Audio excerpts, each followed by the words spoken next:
Assalamualaikum teman-teman semua. Bertemu lagi dengan saya di konten kejadian-kejadian aneh atau tragedi-tragedi yang belum terungkap. Sebuah kisah nyata dari seorang anak kecil yang hilang. Kisah Pauline Bishop dan kembarannya yang misterius. Sebuah kisah aneh dan misterius pernah terjadi di sebuah pertanian di Kios Al-Ludu di Rodbury, Britania, Perancis pada April 1922 silam yang lalu. Daerah tersebut dikenal sebagai daerah yang tenang dan aman, dan hal itu menyebabkan ibu dari seorang anak gadis yang bernama Pauline Bishop yang berusia 2 tahun membiarkan putri kecilnya bermain di kebun tanpa ada rasa khawatir sedikit. Namun sang ibu sudah merasa sangat lama anaknya pergi bermain. Lantas sang ibu pergi mencari. Ibunya telah memanggilnya berkali-kali, namun tidak ada respon dari sang anak. Dan sang ibu langsung pergi melaporkan kejadian ini ke kantor polisi. Sejak saat itu, Bishop kecil dicari oleh seluruh penduduk dan bekerja sama dengan polisi. Media cetak lokal La Petite menanggap peristiwa hilangnya Pauline sebagai gadis yang menghilang tanpa tanda. Menurut standar keamanan, 48 jam pertama setelah menghilang sangat penting untuk menemukan sang korban hilang demi memastikan apakah sang gadis masih hidup. Namun setelah 3 minggu berlalu, Pauline tidak juga dapat ditemukan. Kedua orang tuanya mulai berhenti berharap dan menganggap dia telah dimakan seekor binatang buas. Sampai pada akhirnya, suatu hari ada kabar ditemukannya seorang gadis kecil yang mirip dengan Pauline Bishop. Sang ibu pun lantas berkendara sejauh 250 mil atau sekitar 400 km ke Cherbourg untuk bertemu dengan putri kesayangannya. Benar saja, ibu yang menangis histeris mengatakan, itu putriku. Dengan sukacita, pasangan Bishop segera membawa pulang putrinya. Namun, ternyata kisah tersebut tidak sampai di situ saja. Jika dicerna oleh logika kita, akan ada muncul pertanyaan-pertanyaan bagaimana bisa seorang anak yang masih kecil bisa berpergian sejauh 400 km. Dan anehnya, Pauline yang ditemukan ini tak mengenali para saudaranya, orang tua, hingga tak bisa berbicara selayaknya orang-orang biasanya.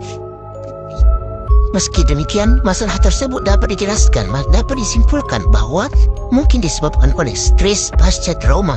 Dengan teorinya, Pauline mendapat perlakuan yang tidak menyenangkan dari penculiknya sehingga rupa dengan semua keluarganya, semua yang ada dalam diri.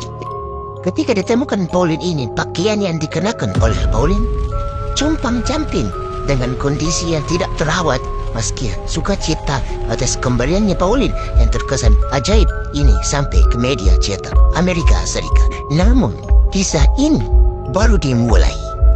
Seorang petani yang tinggal di rumah mereka bernama Yves Martin membuat pengakuan bahwa sebelumnya dialah yang telah membunuh Pauline. Dan Yves gemetar ketika melihat Pauline ternyata masih hidup. Dia pun berteriak, "Tuhan, tolong aku bersalah." Kemudian dia kabur hingga dirawat di rumah sakit jiwa.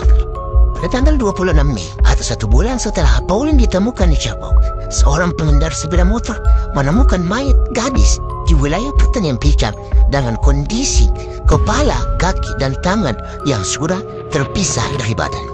Dan anehnya, pakaian yang dikenakan sama dengan pakaian yang dikenakan oleh Pauline saat dia menghilang pada saat itu, bersama beberapa kain kotak-kotak hitam putih, jaket biru navy, dan celana hitam yang dikenakan Pauline. Lebih anehnya, jenazah gadis itu ditemukan di mana polisi telah menyisir daerah itu berkali-kali ketika dia mencari keberadaan Pauline selama berhari-hari. Singkatnya, pada tanggal 27 Mei di tahun yang sama, New York Times merilis berita tentang kejanggalan peristiwa hilangnya Pauline. Penemuan yang paling mengejutkan dari semuanya, bagaimanapun, adalah bahwa kepala yang tidak dikenali yang ditemukan di dekat tubuh anak itu bukanlah tengkorak seorang anak kecil, tapi dari seorang pria dewasa, sehingga memperkenalkan korban kedua dari seorang pembunuh yang tidak dikenali. dan didirikan tidak menentukan milik siapa pemilik tengkorak tersebut.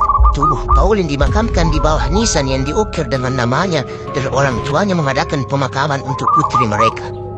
Keluarga Bishop memutuskan bahwa anak yang mereka temukan di Cirebak bukanlah Pauline. Jadi mereka mengirimnya ke panti asuhan.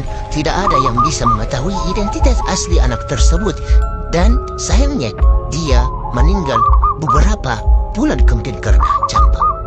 Tanpa bukti DNA, misteri apa yang terjadi pada Pauline Fisher dan anak lainnya tetap tidak terpecahkan hingga saat ini.